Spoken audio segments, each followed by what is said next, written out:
ఈరోజు నాగర్ కర్నూలు మండల BRS party ఆత్మీయ సమ్మేళనానికి వచ్చినటువంటి మా నాగర్ కర్నూలు మండల కుటుంబ సభ్యులు, బీఆర్ఎస్ పార్టీ కుటుంబ సభ్యులైనటువంటి నా తండ్రి సమానులు తండ్రులు, తల్లి సమానులు తల్లులు,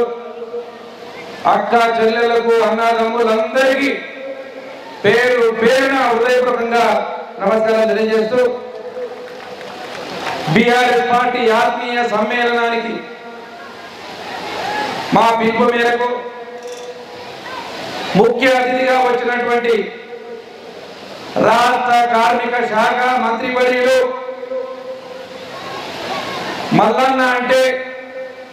తెలంగాణ రాష్ట్రంలో ఇటు ముసలోళ్ళు కానీ ఇటు యూత్ కానీ పూర్తిగా ముద్దుగా పెట్టి పిలుచుకునే పేరు మల్లన్న. మల్లన్న గారికి మీ చప్పట్ల మధ్యన హృదయపూర్వకంగా స్వాగతం పలుకుతూ వేదిక మీద ఉన్నటువంటి ఎంజేఆర్ చారిటబుల్ ట్రస్ట్ అధినేత మర్రి జమున గారు, బీఆర్ఎస్ పార్టీ కార్యదర్శి జక్కా రఘునందన్ రెడ్డి గారు, బైకాల శ్రీనివాస్ యాదవ్ గారు, మార్కెట్ చైర్మన్ కిరణ్ గారు, మా గ్రంథాలయ చైర్మన్ హనుమంతరావు గారు, సర్పంచ్ సంఘం అధ్యక్షుడు శ్రీనివాస్ రెడ్డి గారు, సుబ్బారెడ్డి గారు, నాగర్ కర్నూలు ఎంపీపీ అన్న శ్రీనివాస్ రెడ్డి గారు, నరసింహారెడ్డి గారు, మా ఈశ్వరెడ్డి గారు, జడ్పీటీసీ శ్రీశైలం యాదవ్ గారు, చంద్రశేఖర్ రెడ్డి గారు, తిరుపతి రెడ్డి గారు, మున్సిపల్ చైర్మన్ కల్పన గారు, రవీందర్ రెడ్డి గారు, కేశవన్ గౌడ్ గారు, వైస్ ఎంపీపీ గారు, శ్రీనివాస్ రెడ్డి గారు, రమేష్ గారు, మా కృష్ణయ్య గారు, కొండల్ గారు, బురేరెడ్డి గారు, మా శ్రీనివాస్ గౌడ్ గారు, జైపాల్ రెడ్డి గారు, మిగతా కౌన్సిలర్లందరికీ పేరు పేరున హృదయపూర్వకంగా ధన్యవాదాలు చెప్పుకుంటూ ఈ ఆత్మీయ సమ్మేళనం అంటే ఏంటి, దేని కొరకు? గతంలో ఓట్లు వేసినాం, మరి గెలిచిండ్రు, ఎంతమంది పిలుచుకొని మిమ్మల్ని రండి అని చెప్పి మీటింగ్లు పెట్టి మిమ్మల్ని పలకరించిన ప్రభుత్వాలు ఏవి? ఒక్కడు లేదు. అప్పుడు మన ఓట్లు మాత్రమే కావాలి వాళ్ళకి, మన బతుకులు అవసరం లేదు. ఇవాళ కేసీఆర్ గారు 9 సంవత్సరాల కింద తెలంగాణ రాష్ట్రం ఏర్పడితే ఎన్ని అగాధాలు, ఎన్నో కోసలు, నీళ్లు లేవు, కరెంటు లేదు, తాగడానికి నీళ్ళు లేవు, అనేకమైనటువంటి ఇబ్బందులతోటి సతమవుతూ తెలంగాణ 9 సంవత్సరాలు ఇటు ఎమ్మెల్యేలను, మంత్రులను నిద్రపోటు చేయకుండా 6 నిమిషాలు పరిగెత్తికించుకుంటూ ఈ తెలంగాణను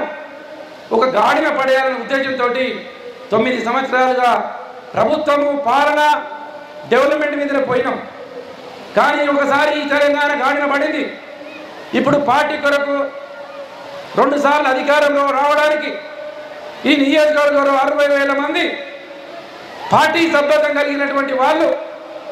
వాళ్ళందరూ ఉన్నారు. వాళ్ళందరినీ ఒకసారి పలకరించాలి, వాళ్ళ కష్ట సుఖాలేంటో తెలుసుకోవాలి, వాళ్ళ బాగోగులేంటో తెలుసుకోవాలి,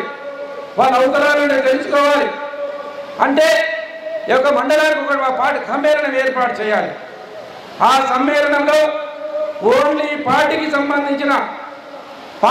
సంబంధించినటువంటి ఆత్మబంధువులు మాత్రమే కలవాలి. అలాంటి కొరకే ఈ ఆత్మీయ సమ్మేళనాలు ఏర్పాటు చేసినాం. ఎలక్షన్ల కొరకో, ఓట్ల కొరకో ఈ ఆత్మీయ సమ్మేళనం కాదు. ఇవాళ గ్రామీణ ప్రాంతంలో ఉన్నటువంటి మనం ఒక ఊళ్ళో ఉన్నటువంటి వాళ్ళమే మనకు నెలకు 2 నెలలకు ఒకసారి కలిసే అవకాశం ఉండదు. ఎందుకంటే పనిలో ఉన్నటువంటి ఒత్తిడి వల్ల కలవలేకపోతాం. సంవత్సరానికో 2 సంవత్సరాలకో ఒకసారి కలిస్తే కష్ట సుఖాలు, మీ పిల్లలు ఏం చేస్తున్నారు, మీ ఆర్థిక స్థితిగతులు ఏంటి, మీ అని తెలుసుకోవడానికే ఈ ఆత్మీయ సమ్మేళనం. ఈ ఆత్మీయ సమ్మేళనానికి పార్టీగా కాకుండా రాబోయే రోజుల్లో తప్పకుండా పార్టీ సభ్యత్వం కలిగినటువంటి, పార్టీ జెండా మోసినటువంటి వాళ్ళను, పార్టీ 2వసారి 3వసారి అధికారంలో తేవడానికి కష్టపడినటువంటి మిమ్మల్ని ఎక్కడా విస్మరించబో. మీరు లేకపోతే ఈ పార్టీ లేదు, మీరు లేకపోతే ఈ సంక్షేమ పథకాలు లేవు.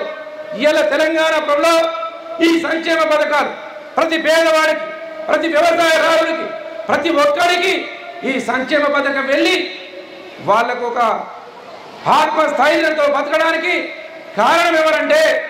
ఈ గులాబీ జెండా కప్పుకున్నటువంటి సైనికులం నోరు కట్టుకొని కడుపు చంపుకొని ఎక్కడ అవినీతి చేయకుండా ఎక్కడ తప్పు చేయకుండా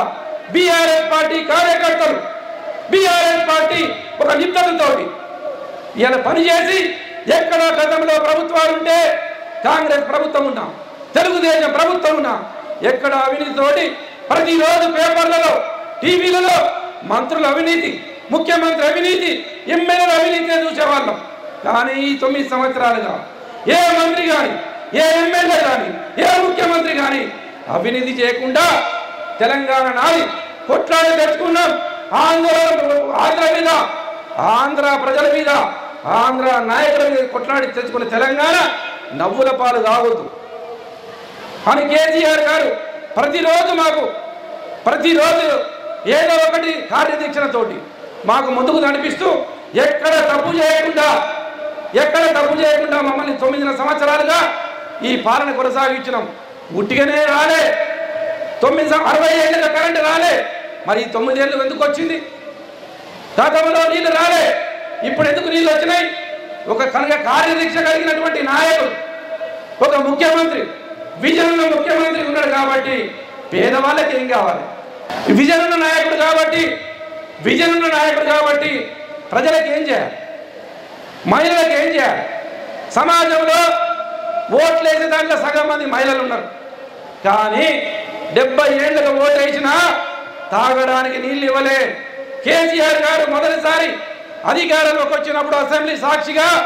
ఇగో 4 సంవత్సరాలు మిషన్ భగీరథ ద్వారా నీళ్ళు ఇస్తాం నీళ్ళు ఇవ్వకపోతే ఓటు అడగమని చెప్పి ఒక ఛాలెంజ్గా తీసుకొని ప్రతి ఇంటికి నల్లారు నీళ్ళు వచ్చినట్టయితే సపోర్ట్ కూడా లేకపోతే కూడా వాస్తవమైతేనే కొట్టండి ఇలా పేపర్లో ఉన్నారు ఇక్కడ వాళ్ళకు ఒక తెలియాలి ఇలా ప్రతి ఇంటికి నల్లారు నీళ్ళు ఇచ్చి ఎక్కడ శ్రీశైలం ఎక్కడ నాగర్ కర్నూలు 100-200 కిలోమీటర్లు పైప్ లైన్ వేసి మన ఇంటి ముందలే నల్లాలు మీద నీళ్ళు ఇచ్చే పరిస్థితి తీసుకున్నాం గతంలో బోర్లు కావాలి బిందాలు పెట్టుకొని ధర్నాలు చేసిన ఎండాకాలం వస్తే ఎమ్మెల్యేలు భయపడేవాళ్ళు ఈ 2-3 సంవత్సరాలుగా ఈ నియోజకవర్గంలో ఎక్కడ ఒక బోర్ వేయకుండా మీకు నీళ్ళు ఇవ్వగలిగినామంటే అది గులాబీ జెండా కారు గుర్తు వల్లనే వచ్చింది తప్ప లేకపోతే వచ్చేది కాదు ఇదే కాంగ్రెస్ ప్రభుత్వం ఉన్నా ఇదే ఇంకో ప్రభుత్వం ఉన్నా మన కష్టాలు వాళ్ళకి తెలిసేది కాదు